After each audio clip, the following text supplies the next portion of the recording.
Okay, sometimes visually helps out a little bit more. I do have a couple of videos out there about cash flows and specifically the indirect method. If you read your textbook will talk about the indirect method and how that's the main one we're doing in the book, and then there's the direct method. The book also talks about most companies use the indirect method. That's technically correct and incorrect at the same time, because there's a set of accounting books that they have internally, and then there's a set of the financial statements that they show to the public. And so in both cases, that's not actually factually correct. But the indirect method is the only one that we have to worry about in this class. So in order to give you some help on some problems, and this will also help you understand some of the exercises, I did want to put something out for you here. This is an example. I'm going to actually walk through the problem 13-2. Now you have 13.1 to do, and I think, what's the other one, 13.5 or 6, I don't remember. But you have 13.1 to do, and this is going to be actually walking all the way through putting a problem together, a cash flow statement together with all of the appropriate aspects, the various sections, the operating activity section, the financing activity section, and the investing activity section, putting that all together. And so I'm going to walk through this and show you how to do this. So again, this is problem 13-2. So I'm showing you how I would set up 13-1 with 13-2. So you're just going to create this particular menu here, and what you're going to do is the section is going to be, we're going to decide that the change in cash, the related cash flow section that it goes into, is it going to be an operating activity? We'll use O for that. Is it going to be an investing activity for I, and then an F we're going to use if it's going to be a financing activity, and then there might be something that ends up in more than one section depending on what it is. So we'll go with that. So I'm going to basically just kind of show you how to do it and walk you through on. Okay, so I've entered the starting point, which is cash. So I've entered the starting point, cash, and so as you can see here, since we're talking about cash, we don't worry about what section that's in. The account that we're talking about is cash. 2013, this is the ending balance in cash on the balance sheet, so end of the year balance. On the balance sheet for 2013, $37,000 in cash. 2012, $29,000 in cash was the ending balance on the balance sheet in 2012. So we're asking ourselves the question, what's the difference? Well, the difference is $8,000. And is it higher now or lower? If it's higher, that we've increased the source of cash from 2012 to 2013. If it ends up being lower, it's a use of cash. So we've increased the use of cash. So that's the first one, okay?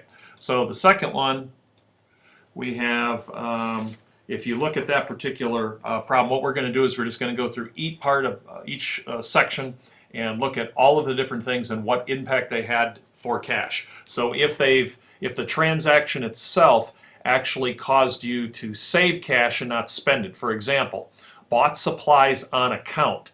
That's actually a source of cash because we didn't use our cash to buy them. I know that sounds counterintuitive, but if we bought supplies on account, that's a source of cash because we used credit, which means we got to keep our cash. So anything that increases our cash or allows us to keep our cash is considered a source of cash, and that's the direction is up on the change. If the same transaction bought supplies for cash, that's a use of cash, so our change is going to be for cash and down, okay? So just wanted to point that out to you. Let's look at the next transaction. You will find some help specifically on pages 261 to 265 talking about what causes cash to go up and go down based on type of transaction. So look at that when you have a chance. So the next section is going to be the next account here, differences, is accounts receivable. So the section out of the three different types of activities, this is going to be an O for operating activities, as that's what accounts receivable is all about. So we're going to put accounts receivable in here. And then what was the balance for 2013? $32,000. What's the balance for 2012? $28,000. Okay, what's the difference? increase of $4,000. So again, if we think about this, accounts receivable is a situation where we have sold something to somebody on credit. So there's a difference. In this particular case, $32,000 was our balance, and this gets subtracted from our cash balance. So that first one gets added, second one gets subtracted. So that's weird. Why does it get subtracted? Well, think about it. We did the example of supplies and the accounts payable. We had a choice when we sold this thing. We could either get cash now, and what would that do to our cash balance? That would spike it up. Or we could get cash later, and that's where an accounts receivable comes in. Accounts receivable, we didn't get any cash now, so we would subtract from our total. You actually start with net income when you build a cash flow statement. You start with net income, and when we figure out what our Y's are in this particular case, this first one, we're going to subtract this one from net income. So let's move on to the second one. You do a couple more of these will start making some sense for you. So then we get to merchandise inventory. Merchandise inventory, this is also the reason why we're in business. That's why it comes from the operating activities section of this particular statement. All right. So we take it all the way across, and what's the merchandise inventory balance? $41,000 for 2013. Take us into 2012, it was $38,000. So this means that we have $3,000 more tied up in inventory than we did the previous year. And so would this be added to net income or subtracted to net income as related to the ability to create more cash? Well, merchandise inventory, we have $3,000 more, so we have more money invested in inventory, which means less money to spend on something else because it's actually sitting in our warehouse. So this is, again, a subtraction or a use of cash. So anytime you have any subtractions, you're using cash. You're either not receiving it or you're spending it. And anytime that you have a situation where it's a positive, you're going to be increasing that cash. We're going to do another one here. This is property and equipment. Property and equipment, that's not what we're in business for. This is investments in ourselves, so these are considered investing activities. PP&E, and we're going to go over and see what our balances were here. It looks like we had $132,000. Let's see, $111,000. And so what's our change? 21,000 higher in the new year. So let's think about this from this point. Is this a subtraction or an addition? Well, we have more in equipment, which means we have more money tied up in equipment and less of that money is available to do stuff, so this is also subtracted. Whoops, be nice if I could spell, wouldn't it? Don't look down at the book while you're trying to type, Robert. Okay, so I'm going to pause now. I'm going to put a couple of other things here and I'll come back to you. Okay, I have the rest of it done and I'm going to walk through the schedule here for you. Again, this is just a schedule. You can set it up this way if it helps your brain. I don't bother doing this, but I've done a few cash flow statements in my day. I just kind of write it down. I go through each individual comparison. When you're looking at those balance sheets, I go through each one of those items and I try to identify, okay, there's the cash, that's fine. I don't deal with cash, I don't deal with net income. Usually when I start a cash flow statement, I'll start it with net income as the first line. I'll show you this either, depends on the timing, either later on this movie or I'll create another movie to actually show you building the statement. But again, I think we left off at property, plant, and equipment. What you're thinking about, the questions you're asking yourself are, is this particular difference in the account, how could it have happened to impact cash? If it's going to save me money or make me money, it's considered a source of cash. Does that make sense? If it's going to save me money or make me money, it's considered a source, so that's an addition to net income when you're doing your statement. If it's going to cause us to spend money, or cause us to not get money when we had an opportunity to get money, we're going to defer getting the money, then that's considered a use, and then it would be subtracted. So we left off at property, plant, and equipment. So we have accumulated depreciation.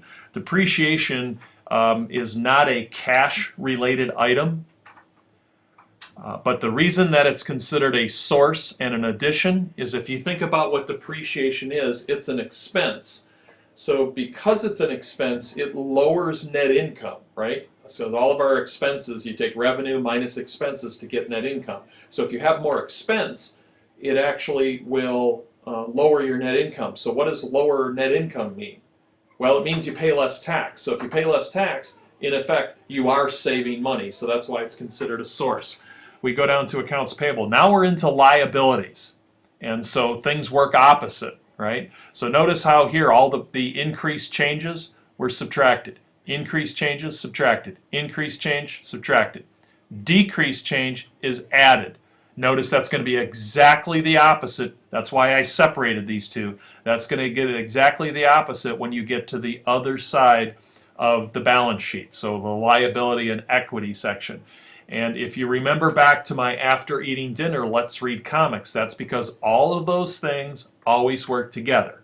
And I told you at that time when I made that little thing for you, that if you learn that and you memorize that, I can promise you, you will never get a journal entry wrong the rest of your life. If you'd like to continue to beat your head against the wall and try to come up with your own way and you're getting frustrated and you're not trying that method, I don't know what else to tell you. It's a tried and true method. I've been teaching it for 20 years. When people figure it out, the aha moment happens all the time. So I really encourage you to try that if you're still struggling with what's a debit, what's a credit, what goes up, what goes down, and where balances are. I encourage you to go back and look that over. Okay, so if we look at accounts payable, we had $36,000 as the balance in accounts payable at the end of 2013. We had $27,000 in 2012. $9,000 is the difference. Okay, so why is it being added? Why is it considered a source? Well, think about it. Again, if you have a choice, you buy something, you either pay cash, which means you're using your cash, or you pay credit, which means you're not using your cash. So whenever you're not using it, saving money, that's considered a source. So that's what we're doing here. By our accounts payable increasing, this is $9,000 more that we didn't pay, which means we still have that cash sitting there. So that's why it's considered a source. And accrued wage payable or an expense, this is a liability here. And that's why I didn't type the word expense here, because that's actually a little bit more confusing. But accrued wages is actually a liability. That's why it's listed here. It can't be listed on the balance sheet if it's an expense or a revenue. Those things have to go on the income statement. So the fact that it's listed on the balance sheet and it's listed with accounts payable, you ought to be able to say, hey, liability, that's where it is. They group them together.